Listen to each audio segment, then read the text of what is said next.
Secular minded,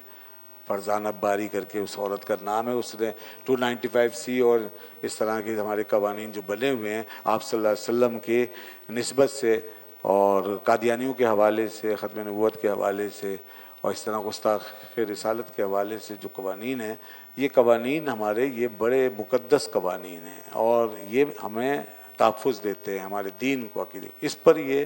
آج تک جو ہے یہ اس قسم کے جو لوگ ہیں یہ اس کے خلاف بکواس کرتے آ رہے ہیں۔ پہلے بھی اس طرح کی بکواس ہوئی، ابھی پھر اس محترمہ اس خاتون نے کچھ باتیں منہ سے نکالی ہیں، اس کو کالا قانون کہا ہے، اس کو کالا قانون قرار دے کر کے اس کی توہین کی ہے۔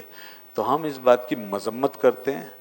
ایسے لوگوں کی، ایسے چاہے وہ مرد ہوں خواتین ہوں، ہمارے لیے وہ یہ تو میں نے محترمہ خالی لفظاً کہہ دیا ہے ظاہری طور پر، صرف ایک ظاہری ماحول کی وجہ سے، ورنہ حقیقت میں ایسے لوگ ہمارے لیے محترم نہیں ہیں اور ہم ایسے لوگوں کو کوئی رسپیکٹ نہیں دے سکتے، بلکہ حکومت کو چاہیے کہ ایسے لوگ جو ہمارے قانون کو گالی دیں، خاص طور پہ مذہبی ایسی مقدس قوانین کو، ان کو پکڑیں، ان کو سزا دی جائے، ورنہ پھر وہی بدامنی ہوگی، پھر ماحول خراب۔ پہلے بھی ایسی ایک حرکت کی گئی تھی تو اس کے بعد کے اثرات اب تک پائے جا رہے ہیں، کالا قانون کہا جا رہا ہے، تو یہ نہیں چلے گا۔ ہمارے قوانین یہ ناموس رسالت کے قوانین ہیں، پوری امت کا اس پہ اتفاق ہے۔ بڑی عجیب بات ہے، جس پر سارے مسلک متفق ہوتے ہیں اس پر یہ متفق نہیں ہوتے، اور پھر اس کے بعد یہ پروپیگنڈا یہ کرتے ہیں کہ صاحب یہ دیکھیے لڑتے ہی رہتے ہیں اور علماء کا اختلاف ہے ہر چیز میں، اس میں اس میں علماء لڑ رہے ہیں فلاں۔ تو بھائی جہاں متفق ہیں اس کا تو احترام کرو، اس پہ تم لڑ رہے ہو ہم سے، جہاں جس چیز پہ اتفاق ہو اس پہ تم لڑنے آ جاتے ہو ہم سے۔ مسئلہ یہ نہیں ہے علماء میں اختلاف ٹھیک ہے اپنی جگہ ہمیشہ رہے گا، رہتا ہے، مگر جن چیزوں پہ اتفاق ہے اگر ان چیزوں کو سنجیدگی سے مان لیا جائے اور واقعی یہ سنجیدہ ہوں اپنے اس باتوں میں جو علماء کے بارے میں یہ کہہ رہے ہیں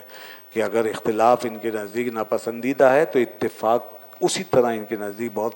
اہم ہونا چاہیے۔ تو اب جس چیز پہ علماء کا اتفاق ہے اس کی اہمیت کے پیش نظر ان کو چاہیے کہ اس کو نافذ کر دیں۔ علماء کا سب کا اتفاق ہے جیسے کوئی گستاخی نہیں چلے گی،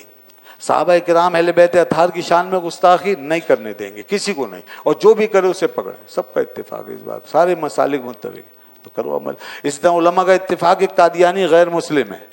تو اب اس کے خلاف کیوں باتیں ہو رہی ہیں، کیوں؟ حالانکہ قانون بھی بنا ہوا ہے، اس کے باوجود باتیں ہو رہی ہیں۔ اسی طرح بلاسفیمی لاء کے حوالے سے علماء متفق ہیں، سارے فرقے ساری جماعتیں متفق ہیں، تو اس پہ کیوں چیمیں گوئیاں ہوتی ہیں، کیوں باتیں ہوتی ہیں، کیوں چھیڑ چھاڑ ہوتی ہے؟ سود کے خلاف سارے علماء متفق ہیں، اس پہ بھی بے چینی لگی ہوئی، بار بار اس کو بھی بار اٹھایا جاتا ہے۔ اسی طرح فحاشی اور عریانیت کے خلاف سارے علماء متفق ہیں، اس پہ بھی آپ کو تکلیف ہوتی، تو جتنے مسئلوں پہ علماء متفق ہیں ان سب میں تکلیف ہو رہی ہے، اور پھر اس کے بعد کہتے ہیں علماء متفق نہیں ہوتے۔ تو علماء جب متفق ہوتے ہیں تو آپ کی تکلیف شروع ہو جاتی ہے۔ ابھی تو شکر ہے ان اتنے مسئلوں پہ اتفاق ہو گیا ہے تو آپ کی تکلیف کا یہ حال ہے، اگر مزید اتفاق اور بڑھ گیا جو آپ کہہ رہے ہیں تو وہ تو پھر آپ کا تو جینا حرام ہو جائے گا۔ ابھی جب آپ کو مصیبت لگی ہوئی تو جتنے مسئلوں پہ اتفاق ہے وہ تو کم از کم رہنے دو اور ان کو نافذ کرو، اور جو نافذ ہیں ان کو اسی طرح چلنے دو، مگر یہ معاملہ کچھ اور ہے اور یہ معاشرے کو اسی طرح ڈسٹرب کر کے رکھنا ہے، یہ ایجنڈا ہے۔ کس کا ایجنڈا ہے آپ اچھی طرح جانتے ہیں۔ اللہ تعالیٰ ان کو ہدایت دے۔